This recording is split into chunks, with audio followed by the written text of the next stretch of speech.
in hospital, critically ill. The euphoria that engulfed this continent when President Obama was elected is fading.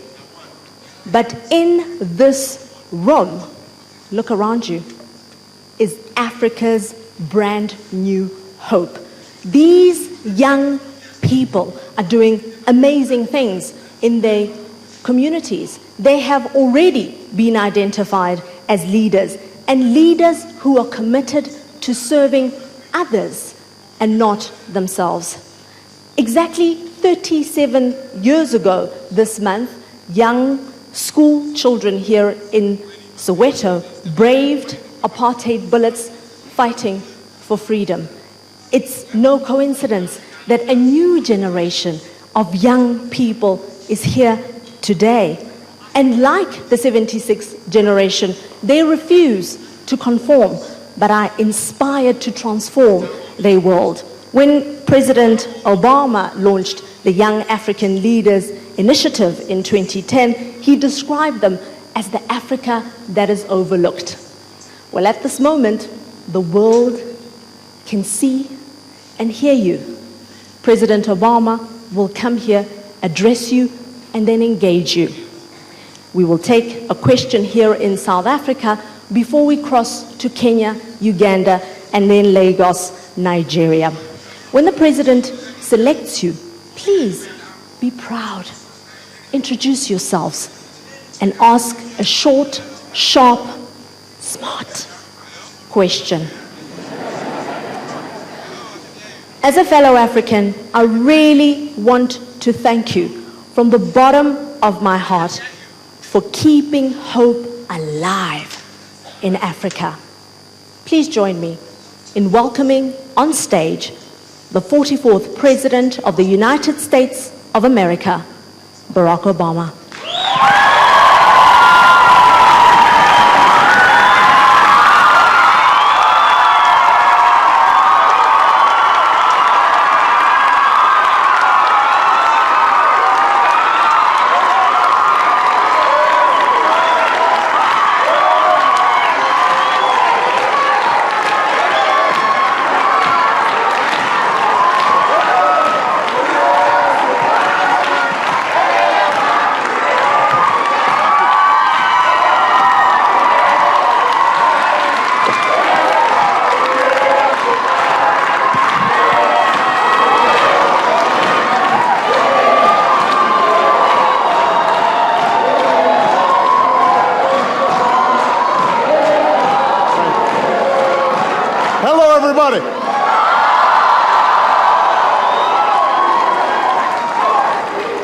Yebo Manzazi.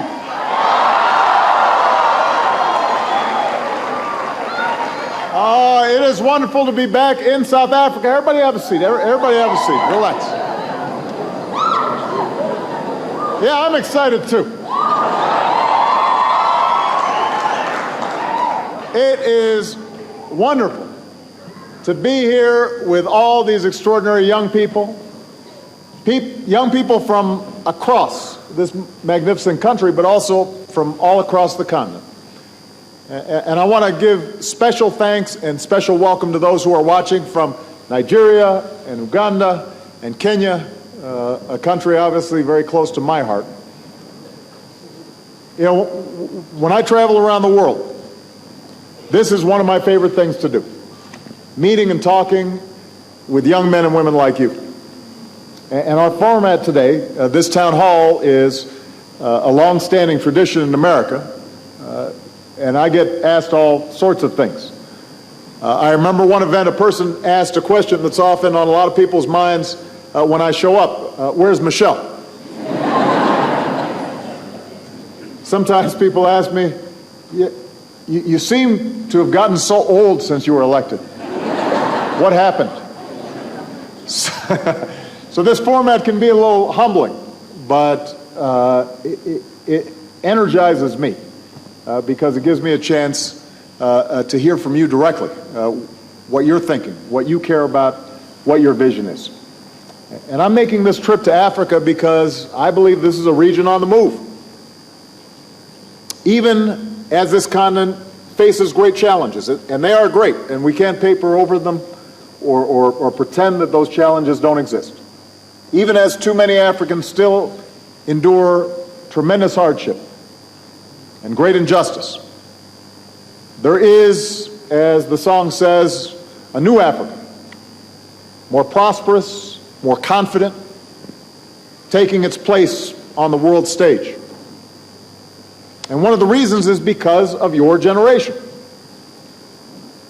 And it's fitting that we've gathered here in Joburg, in Soweto, because here we learn that history is in our hands. Not far from here, in Orlando West, two young men came of age who would transform this nation and inspire the world. Nelson Mandela and Desmond Tutu. And President Mandela once said that during all those years in that cell, it was his home here in Soweto, that small red brick house, that was what he called the center point of my world. And obviously, he's on our minds today. And we join the people of the world in sending our prayers to Madiba and his family because he still inspires us all. Now, not far from here, on a June morning, young students gathered in peaceful protest for the right to be taught in their own language, for the right to be treated like human beings. And after all the police bullets, after the smoke cleared, the world was shocked by that image. Protesters holding the body of a young boy, Hector Peterson. And what a powerful tribute it is to Hector's sacrifice and to all who struggled that we can gather here today in a free South Africa, at a university that serves all South Africans. And I know the story of Soweto inspires you in your lives, but keep in mind it inspired me too. The uprising here helped open my mind to a broader world and to our responsibilities to choose between fairness and injustice, between right and wrong. And as a senator, during my first visit to South Africa, I was able to go to Hector Peterson's memorial and pay tribute to an African boy who moved the world. And humbled by the sacrifices of all who've gone before us so that we can stand here as free men and women, I'm honored to return to Soweto now as President of the United States of America.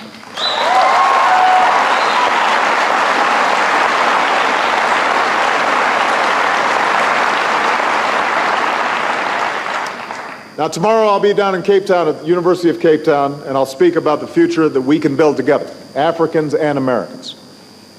And that's where Robert Kennedy delivered his eloquent address to another generation of young people. The challenges of our world, he said, demand the qualities of youth. Not a time in life, but a state of mind, a temper of the will, a quality of the imagination, a predominance of courage over timidity, of the appetite for adventure over the love of ease. That's what young people are. That's the spirit of youth. And it's still true. And that's why 3 years ago I launched a new effort to make sure we're tapping those qualities of youth. The imagination, the courage, the yes we can attitude of young Africans like you. It's our Young African Leaders Initiative, and I kicked it off by welcoming young men and women from across Africa to the White House, and we had a town hall similar to this one. I think some of you were there, in fact. And since then, we've helped empower young people across this continent with new skills in entrepreneurship and leadership, and new partnerships in education and health and technology. You know, Michelle came here to Soweto for a forum with some inspiring young women. And she's here today in Josie, meeting with students who... Did I say that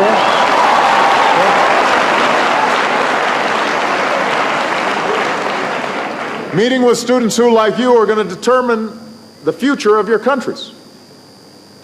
So today, I'm proud to announce a significant expansion of this initiative. We're launching a new program that's going to give thousands of promising young Africans, like you, the opportunity to come to the United States, and develop your skills at some of our best colleges